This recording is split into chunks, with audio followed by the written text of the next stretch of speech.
नमस्कार। नूतन दीक्षित की कहानियां चैनल पर आपका स्वागत है। मैं नूतन दीक्षित आज सुना रही हूँ मुंशी प्रेमचंद की लिखी कहानी भाड़े का टट्टू। आगरा कॉलेज के मैदान में संध्या समय दो युवक हाथ से हाथ मिलाए टहल रहे थे। एक का नाम यशवंत था, दूसरे का रमेश। यशवंत डील डॉल का ऊंचा और बलिष्ठ था। उसके मुख पर संयम और स्वास्थ्य की कांति झलकती थी। रमेश छोटे कद और इकहरे बदन का तेजहीन और दुर्बल आदमी था। दोनों में किसी विषय पर बहस हो रही थी। यशवंत ने कहा, मैं आत्मा के आगे धन का मूल्य कुछ भी नहीं समझता। रमेश बोला, बड़ी खुशी की बात है। यशवंत, हाँ देख लेना, तुम ताना मार रहे हो, लेकिन मैं दिखला दूंगा कि धन को कितना तुच्छ समझता हूँ। रमेश, खैर दिखला देना, मैं तो धन को तुच्छ नहीं समझता। धन के लिए 15 वर्षों से किताब चाट रहा हूँ। धन के लिए माँ बाप भाई बंद सबसे अलग यहाँ पड़ा हूँ। न जाने अभी कितनी सलामियां देनी पड़ेंगी, कितनी खुशामदें करनी पड़ेंगी। क्या इसमें आत्मा का पतन न होगा? मैं तो इतने ऊंचे आदर्श का पालन नहीं कर सकता। यहाँ तो अगर किसी मुकदमे में अच्छी रिश्वत पा जाए तो शायद छोड़ न सके। क्या तुम छोड़ दोगे? यशवंत, मैं उसकी ओर आंख उठाकर भी नहीं देखूंगा, और मुझे विश्वास है कि तुम जितने नीच बनते हो उतने नहीं हो। रमेश, मैं उससे कहीं नीच हूं जितना कहता हूं। यशवंत, मुझे तो यकीन नहीं आता कि स्वार्थ के लिए तुम किसी और को नुकसान पहुंचा सकोगे। रमेश, भाई, संसार में आदर्श का निर्वाह केवल सन्यासी ही कर सकता है, मैं तो नहीं कर सकता। मैं तो समझता हूं कि अगर तुम्हें धक्का देकर तुमसे बाजी जीत सकूं तो तुम्हें जरूर गिरा दूंगा, और बुरा ना मानो तो कह दूं, तुम मुझे जरूर गिरा दोगे। स्वार्थ का त्याग करना कठिन है। यशवंत, तो मैं कहूंगा कि तुम भाड़े के टट्टू हो। रमेश, और मैं कहूंगा कि तुम काठ के उल्लू हो। यशवंत और रमेश साथ साथ स्कूल में दाखिल हुए, साथ ही साथ उपाधियां लेकर कॉलेज से निकले। यशवंत कुछ मंदबुद्धि पर बला का मेहनती था। जिस काम को हाथ में लेता उसे चिपट जाता और उसे पूरा करके छोड़ता। रमेश तेज था पर आलसी। घंटे भर भी जमकर बैठना उसके लिए मुश्किल था। एमए तक तो वह आगे रहा और यशवंत पीछे। मेहनत बुद्धि बल से परास्त होती रही, लेकिन सिविल सर्विस में पासा पलट गया। यशवंत सब धंधे छोड़कर किताबों पर पिल पड़ा। घूमना फिरना, सैर सपाटा, सर्कस, थिएटर, यार दोस्त, सबसे मुंह मोड़कर अपने एकांत कुटीर में जा बैठा। रमेश दोस्तों के साथ गपशप उड़ाता, क्रिकेट खेलता रहा। कभी मनोरंजन के तौर पर किताब देख लेता। कदाचित उसे विश्वास था कि अब की भी मेरी तेजी बाजी ले जाएगी। अक्सर जाकर यशवंत को दिख करता, उसकी किताबें बंद कर देता, कहता, क्यों प्राण दे रहे हो? सिविल सर्विस कोई मुक्ति तो नहीं है जिसके लिए दुनिया से नाता तोड़ लिया जाए। यहाँ तक कि यशवंत उसे आते देखता तो किवाड़ बंद कर लेता। आखिर परीक्षा का दिन आ पहुंचा। यशवंत ने सब कुछ याद किया था, पर किसी प्रश्न का उत्तर सोचने लगता तो उसे मालूम होता मैंने जितना पढ़ा था सब कुछ भूल गया। वह बहुत घबराया हुआ था। रमेश पहले से कुछ सोचने का आदी न था। सोचता जब पर्चा सामने आएगा उस वक्त देखा जाएगा। वह आत्मविश्वास से फूला फूला फिरता था। परीक्षा का फल निकला तो सुस्त कछुआ तेज खरगोश से बाजी मार ले गया। अब रमेश की आंखें खुली, पर वह हताश न हुआ। योग्य आदमी के लिए यश और धन की कमी नहीं, यह उसका विश्वास था। उसने कानून की परीक्षा की तैयारी शुरू की। यद्यपि उसने बहुत ज्यादा मेहनत न की, लेकिन अव्वल दर्जे में पास हुआ। यशवंत ने उसको बधाई का तार भेजा। अब एक जिले का अफसर हो गया था। 10 साल गुजर गए। यशवंत दिलो जान से काम करता था और उसके अफसर उससे बहुत प्रसन्न थे। पर अफसर जितने प्रसन्न थे, मातहत उतने ही अप्रसन्न रहते थे। वह खुद जितना मेहनत करता था, मातहतों से भी उतनी ही मेहनत लेना चाहता था। खुद जितना बेलौस था, मातहतों को भी उतना ही बेलौस बनाना चाहता था। ऐसे आदमी बड़े कारगुजार समझे जाते हैं। यशवंत की कारगुजारियां का अफसरों पर सिक्का जमता जाता था। 5 वर्षों में ही वह जिले का जज बना दिया गया। रमेश इतना भाग्यशाली न था। वह जिस इजलास में वकालत करने जाता वहीं असफल रहता। हाकिम को नियत समय पर आने में देर हो जाती तो वह खुद भी चल देता और फिर बुलाने से भी नहीं आता। कहता अगर हाकिम वक्त की पाबंदी नहीं करता तो मैं क्यों करूं? मुझे क्या गर्ज पड़ी है कि घंटों उनके इजलास पर खड़ा उनकी राह देखा करूं। बहस इतनी निर्भीकता से करता कि खुशामद के आधे हुक्काम की निगाहों में उसकी निर्भीकता गुस्ताखी मालूम होती। सहनशीलता उसे छू नहीं गई थी। हाकिम हो या दूसरे पक्ष का वकील हो, जो उसके मुंह लगता उसकी खबर लेता था। यहाँ तक कि एक बार वह जिला जज से ही लड़ बैठा। फल यह हुआ कि उसकी सनद छीन ली गई, किंतु मुवक्किलों के हृदय में उसका सम्मान ज्यों का त्यों रहा। तब उसने आगरा कॉलेज में शिक्षक का पद प्राप्त कर लिया, किंतु यहाँ भी दुर्भाग्य ने साथ न छोड़ा। प्रिंसिपल से पहले ही दिन खटपट हो गई। प्रिंसिपल का सिद्धांत यह था कि विद्यार्थी को राजनीति से अलग रहना चाहिए। वह अपने कॉलेज के किसी छात्र को किसी राजनीतिक जलसे में शरीक न होने देते। रमेश पहले ही दिन से इस आज्ञा का खुल्लम खुला विरोध करने लगा। उसका कथन था कि अगर किसी को राजनीति में हिस्सा लेना चाहिए तो वह विद्यार्थियों को, यह भी उसकी शिक्षा का एक अंग है। अन्य देशों में छात्रों ने युगांतर उपस्थित कर दिया है, तो इस देश में क्यों उनकी जबान बंद की जाती है? इसका फल यह हुआ कि साल खत्म होने के पहले ही रमेश को इस्तीफा देना पड़ा, किंतु विद्यार्थियों पर उसका दबाव तिल भर भी कम न हुआ। इस भांति कुछ तो अपने स्वभाव और परिस्थितियों ने रमेश को मार मार कर हाकिम बना दिया। पहले मुवक्किलों का पक्ष लेकर अदालत से लड़ा, फिर छात्रों का पक्ष लेकर प्रिंसिपल से रार मोल ली और अब प्रजा का पक्ष लेकर सरकार को चुनौती दी। वह स्वभाव से ही निर्भीक, आदर्शवादी, सत्यभक्त और आत्माभिमानी था। ऐसे प्राणी के लिए प्रजा सेवक बनने के सिवा और क्या ही उपाय था। समाचार पत्रों में वर्तमान परिस्थिति पर उसके लेख निकलने लगे। उसकी आलोचनाएं इतनी स्पष्ट, इतनी व्यापक और इतनी मार्मिक होती थी कि शीघ्र ही उसकी कीर्ति फैल गई। लोग मान गए कि इस क्षेत्र में एक नई शक्ति का उदय हुआ है। अधिकारी लोग उसके लेख पढ़ पढ़कर तिलमिला उठते। उसका निशाना इतना ठीक बैठता था कि उससे बच निकलना असंभव था। अतिशयोक्तियां तो उनके सिरों पर से सनसनाती हुई निकल जाती। उनका वे दूर से तमाशा देख सकते थे। अब अभिज्ञताओं की वे उपेक्षा कर सकते थे। ये सब शस्त्र उसके पास पहुंचते ही न थे, रास्ते में ही गिर पड़ते थे। पर रमेश के निशाने सिरों पर बैठते और अधिकारियों में हलचल और हाहाकार मचा देते थे। देश की राजनीतिक स्थिति चिंताजनक हो रही थी। यशवंत अपने पुराने मित्र के लेखों को पढ़ पढ़ कर कांप उठते थे।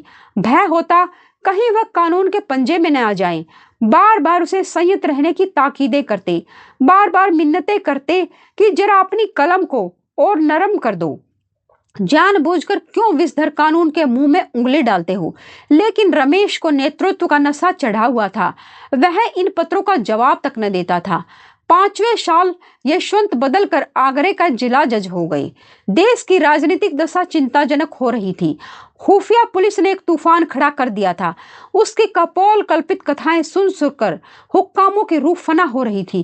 कहीं अखबारों का मुंह बंद किया जाता था, कहीं प्रजा के नेताओं का। खुफिया पुलिस ने अपना उल्लू सीधा करने के लिए हुक्कामों के कुछ इस तरह कान भरे कि उन्हें हर एक स्वतंत्र विचार रखने वाला आदमी खूनी और कातिल नजर आता था। रमेश यह अंधकार देखकर चुप बैठने वाला मनुष्य न था।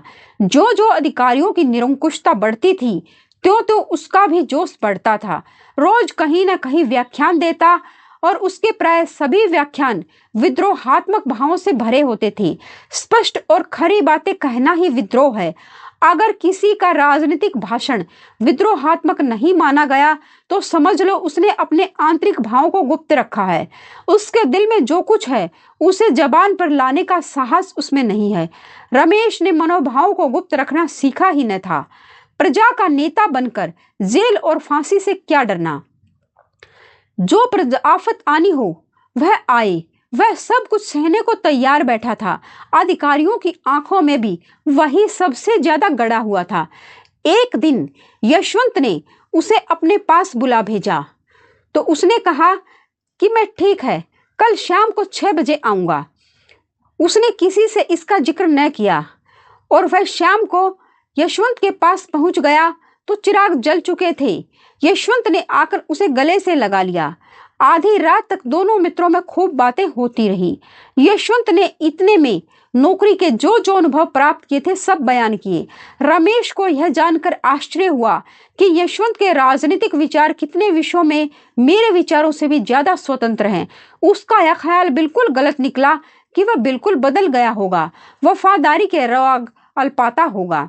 रमेश ने कहा, भले आदमी जब इतने जले हुए हो तो छोड़ क्यों नहीं देते नौकरी, और कुछ न सही अपनी आत्मा की रक्षा तो कर सकोगे।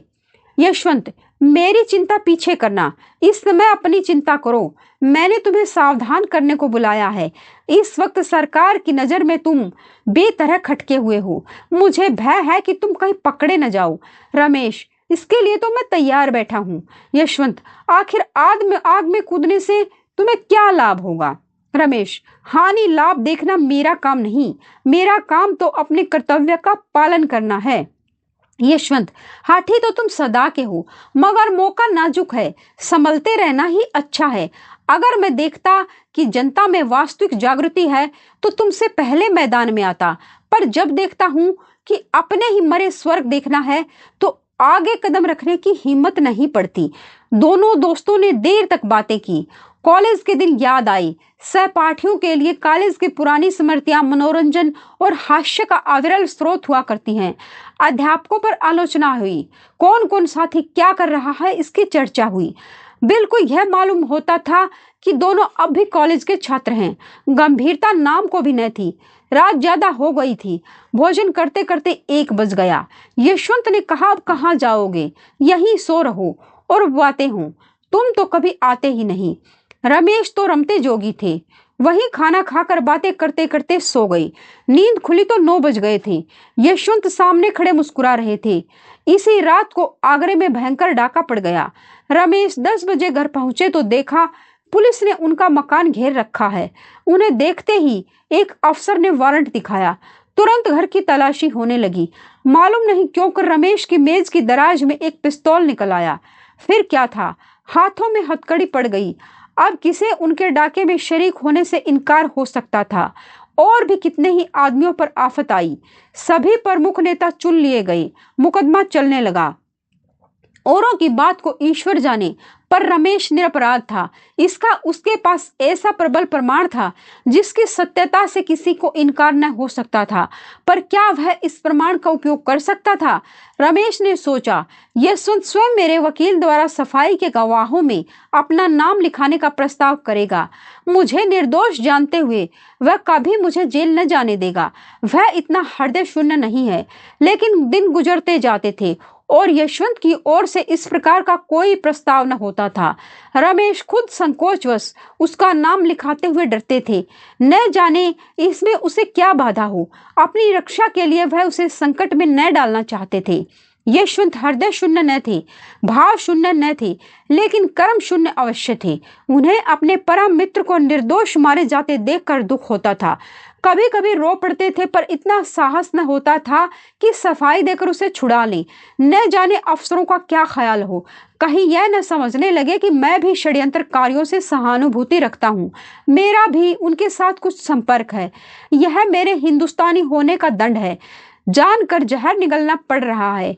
पुलिस ने अफसरों पर इतना आतंक जमा दिया है कि चाहे मेरी शहादत से रमेश छूट भी जाए, खुल्लम खुल्ला मुझ पर अविश्वास न किया जाए, पर दिलों से यह संदेह क्यों कर दूर होगा कि मैंने केवल एक स्वदेश बंधु को छुड़ाने के लिए झूठी गवाही दी, और बंधु भी कौन, जिस पर राज विद्रोह का अभियोग है।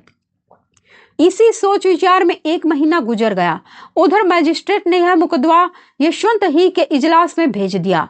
डाके में कई खून हो गए थे और मजिस्ट्रेट को उतनी ही कड़ी सजाएं देने का अधिकार न था जितनी उसके विचार में दी जानी चाहिए थी। यशवंत अब बड़े संकट में पड़ा। उसने छुट्टी लेनी चाही, लेकिन मंजूर न हुई। सिविल सर्जन अंग्रेज था, इस वजह से उसकी सनद लेने की हिम्मत न पड़ी।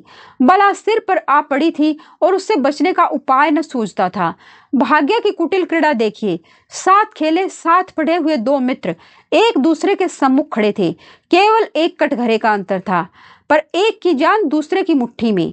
दोनों की आंखें कभी चार न होती। दोनों सिर नीचा किए रहते। यद्यपि यशवंत न्याय के पद पर था और रमेश मुलजिम, लेकिन यथार्थ में दशा इसके बिल्कुल प्रतिकूल थी। यशवंत की आत्मा लज्जा, गलानी और मानसिक पीड़ा से तड़पती थी और रमेश का मुख निर्दोषिता के प्रकाश से चमकता रहता था। दोनों मित्रों में कितना अंतर था, एक उदार था, दूसरा कितना स्वार्थी। रमेश चाहता तो भरी अदालत में उस रात की बात कह देता, लेकिन यशवंत जानता था रमेश फांसी से बचने के लिए भी उस प्रमाण का आश्रय न लेगा जिसे मैं गुप्त रखना चाहता हूं। जब तक मुकदमे की पेशियां होती रहीं, तब तक यशवंत को असह्य मर्म वेदना होती रही। उसकी आत्मा और स्वार्थ में नित्य संग्राम होता रहता था, पर फैसले के दिन तो उसकी वही दशा हो रही थी जो किसी खून के अपराधी की हो। इजलास पर जाने की हिम्मत न पड़ती थी। वह 3 बजे कचहरी पहुंचा। मुलजिम अपना भाग्य निर्णय सुनने को तैयार खड़े थे। रमेश भी आज रोज से ज्यादा उदास था। उसके जीवन संग्राम में वह अवसर आ गया था जब उसका सिर तलवार की धार के नीचे होगा। अब तक भय सूक्ष्म रूप में था, आज उसने स्थूल रूप धारण कर लिया था। यशवंत ने दृढ़ स्वर में फैसला सुनाया।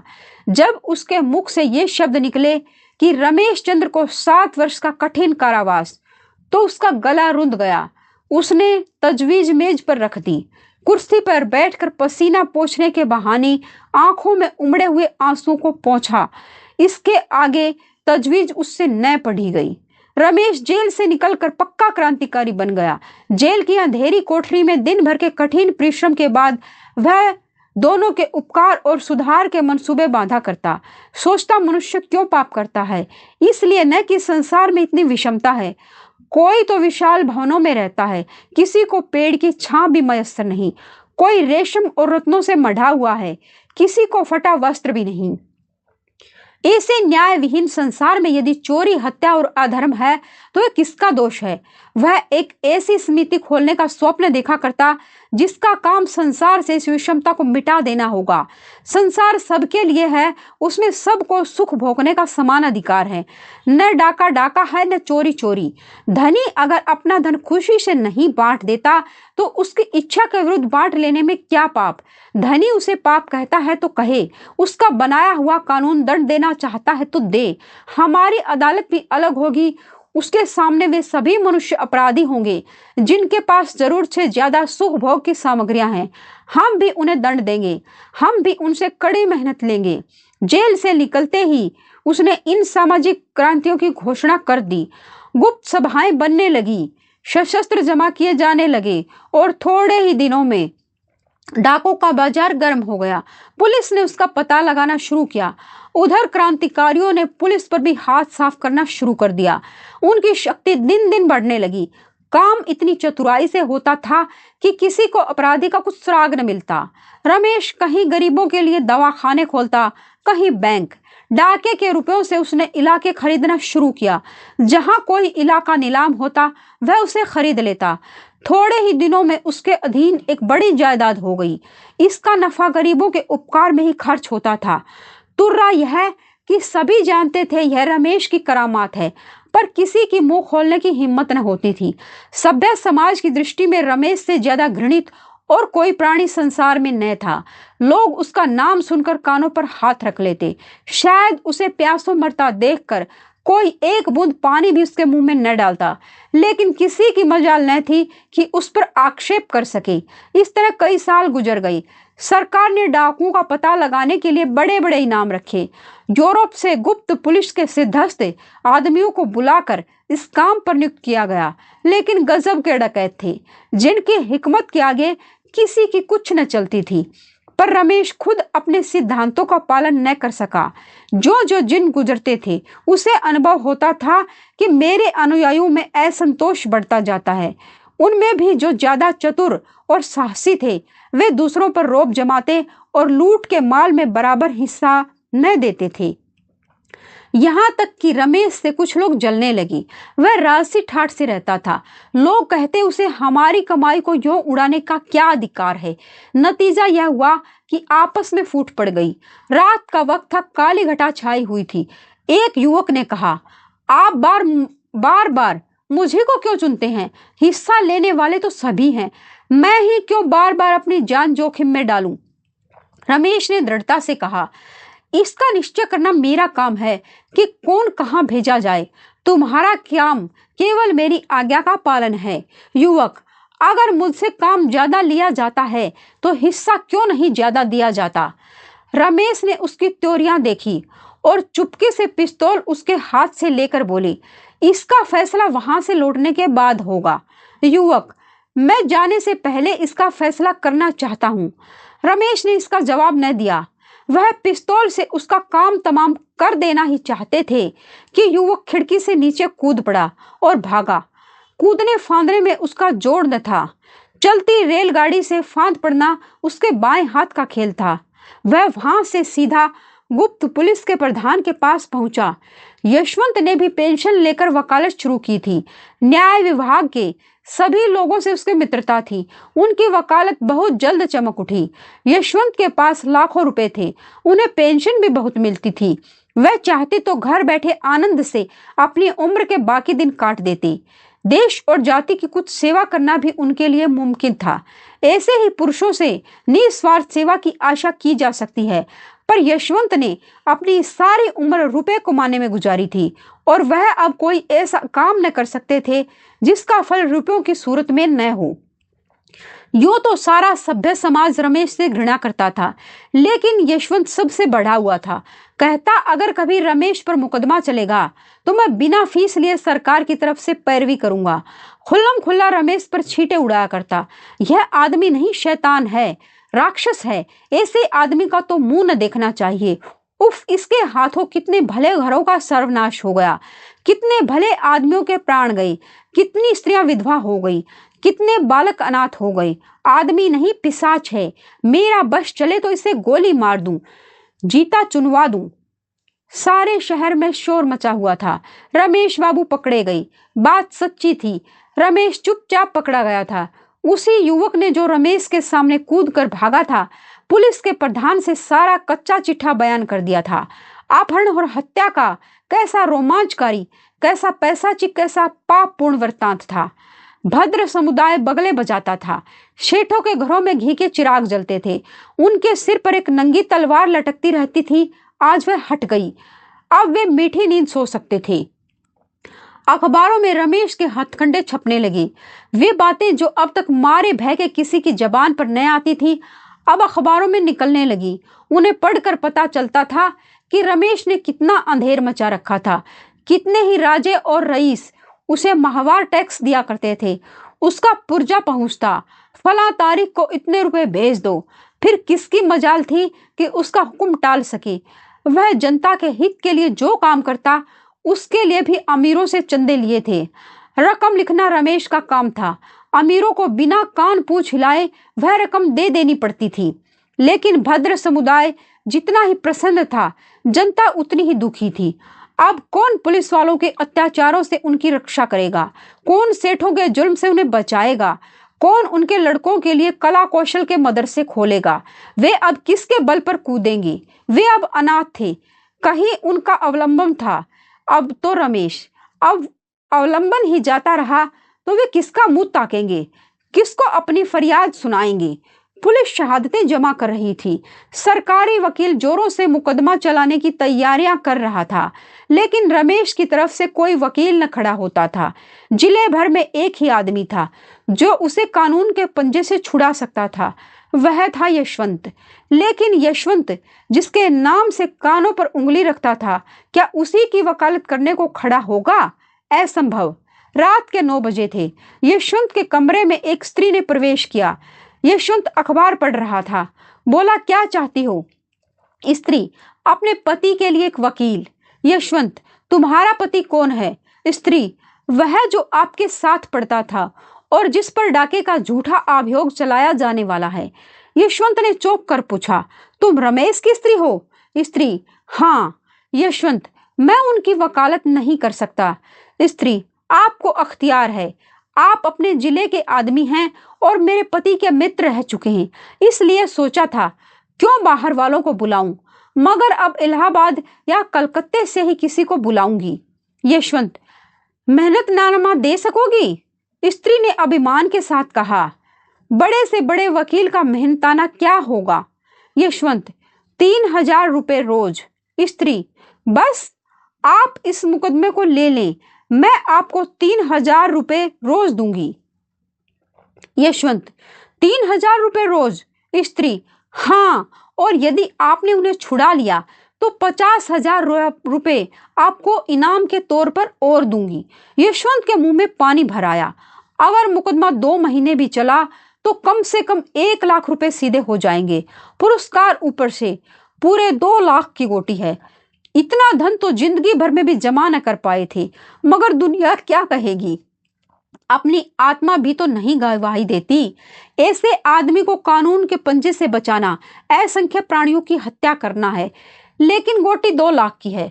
कुछ रमेश के फंस जाने से इस जत्थे का अंत तो हुआ नहीं जाता। उसके चेले चापड़े तो होंगे ही, शायद वे अब और भी उपद्रव मचाएंगी। फिर मैं तो 2 लाख की गोटी हाथ से क्यों जाने दूं। लेकिन मुझे कहीं मुंह दिखाने को जगह न रहेगी। न सही, जिसका जी चाहे खुश हो, जिसका जी चाहे नाराज। ये 2 लाख तो नहीं छोड़े जाते। कुछ मैं किसी का गला तो दबाता नहीं, चोरी तो करता नहीं। अपराधियों की रक्षा करना तो मेरा काम ही है। सहसा स्त्री ने पूछा, आप जवाब देते हैं। यशवंत, मैं कल जवाब दूंगा, जरा सोच लूं। स्त्री, नहीं, मुझे इतनी फुर्सत नहीं है।